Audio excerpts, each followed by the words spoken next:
Does anybody remember Rachel Reeves saying this in her budget speech? £22 billion black hole in the public finances left by the party opposites.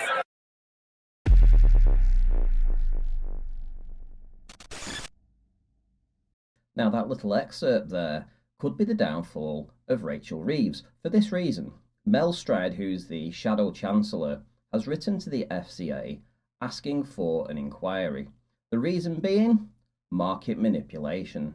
How did that come about? Well, because she had been for the past few months before the budget telling the entire world that we were going to be in this huge black hole, the markets reacted, and they reacted negatively towards the pound. For instance, the pound, which was in June against the dollar, had dropped over 6%.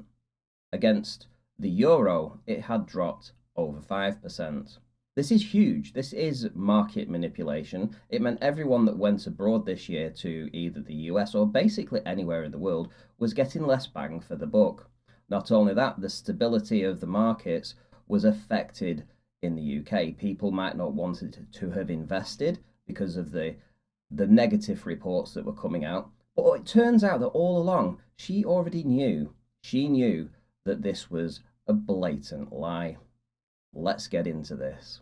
£22 billion black hole in the public finances left by the party opposites.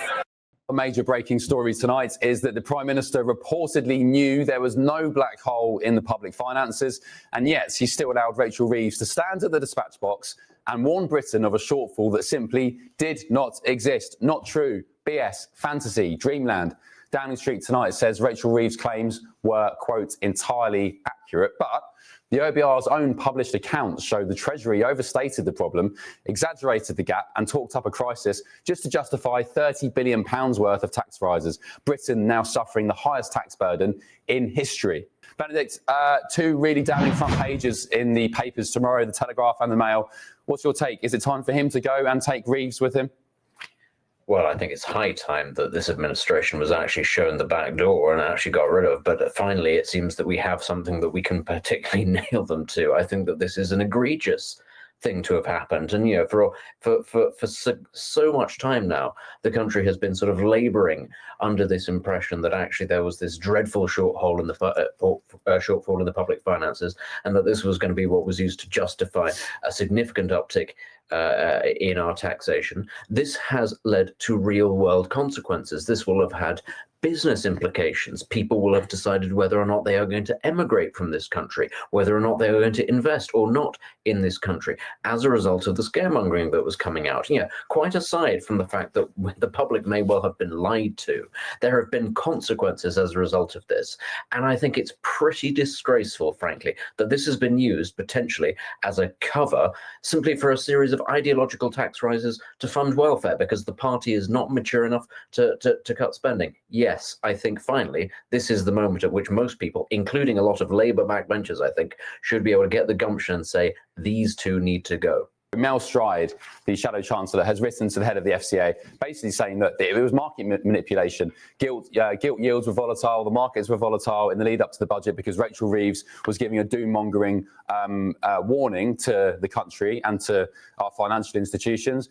And actually, that was all fueled by a nonsensical black hole. So Mel Stride, at least, is saying this is market manipulation, market abuse. Forget resigning. She needs to face some sort of criminal investigation. I think if there are grounds for an investigation, then they absolutely have to be investigated. Just because you're the Chancellor of the Exchequer doesn't mean that you can get away with this sort of thing. And if it turns out that that people have been misled, I think people would be absolutely furious. We were talking about whether or not the Prime Minister and the Chancellor had broken an election manifesto, a manifesto pledge by saying, would she put up income tax, would she not? I think this is of altogether measure significantly more serious than this.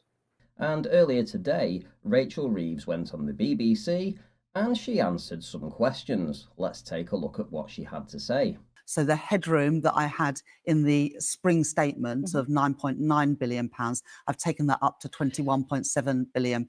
And I know that some people are suggesting that there was a small surplus that the OBR published on Friday. But if I was on this programme today, Laura, and I was saying £4 billion surplus is fine, there was no economic repair job to be done, I think you would rightly be saying that's not good enough. That would have been the lowest surplus that any chancellor ever delivered against their fiscal rules. But now, on November the 4th, you said very publicly the economy had less cash than previously thought.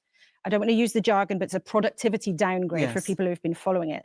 Your message was plainly, sorry, everyone in the country, there's less than we thought, so I'm going to have to put your taxes up. That was not entirely true, was it? Yes. In the spring, I had headroom of £9.9 billion. The OBR numbers show that it moved around, but in their final pre-measures forecast, it was £4.2 billion. I clearly could not deliver a budget with just £4.2 billion of I'm asking you to address this question directly. Yes. On November the 10th, you told the BBC, sticking to your election promise not to put taxes up would require deep cuts in spending on long-term projects. We know now you'd been told you had an extra £4 billion to play with. It wasn't true to say that, was it? Was it a lie? I didn't have an extra £4 billion to play with. There was a downgrade in the headroom from £9.9 billion to £4.2 billion. But I was very clear in that speech on the 4th of November. I didn't want to have less headroom. I wanted to have more headroom. The Treasury very deliberately created the impression that you were going to have to put people's taxes up to fill a big gap in the public finances that simply didn't exist. Now, you put our taxes up by £26 billion, in part to, as you've said, increase that buffer, but also to spend an extra £16 billion on welfare. You misled people in the run-up to the budget, did you not? You said you'd have to do this because you were short of cash. The numbers we have now seen suggest that's not what you did. No, I do not accept that at all. When you began in government and in the election campaign, you gave everybody the impression that you wouldn't raise tax. You gave the impression that you would grip welfare. You gave the impression that growth would become above all else and that you'd cut the debt. And you also gave the impression that you would always be straight with people. This government's turning out to be rather different to all of that, isn't it? I don't accept that. Many people feel this weekend that actually you and Keir Starmer have made the decisions you have in the last few weeks because you were being punished by your party for being so far behind in the polls. And that's what's changed, is this is a budget for your party and not a budget for the country. I don't accept that at all. I've made my choices and I am more than happy to defend them. Well, it turns out that she already knew that she was going to be in profit. She realised that there was going to be a surplus, but she didn't want to come across as the worst chancellor in history. If you listen back to what she actually says, she says it specifically that the reason she didn't want to tell people the truth was because she wanted to make a surplus so big that it wasn't small, so that she couldn't be accused of being the worst chancellor in history. We'll listen to that again. Here we go.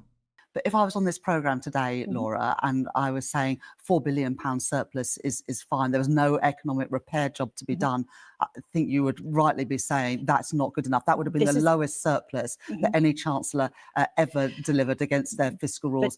And there you go. Proof's in the pudding. What do you think? Should she be investigated? Will there be criminal charges? Whilst you're at it, if you would like to subscribe, it really would help. See you in the next one.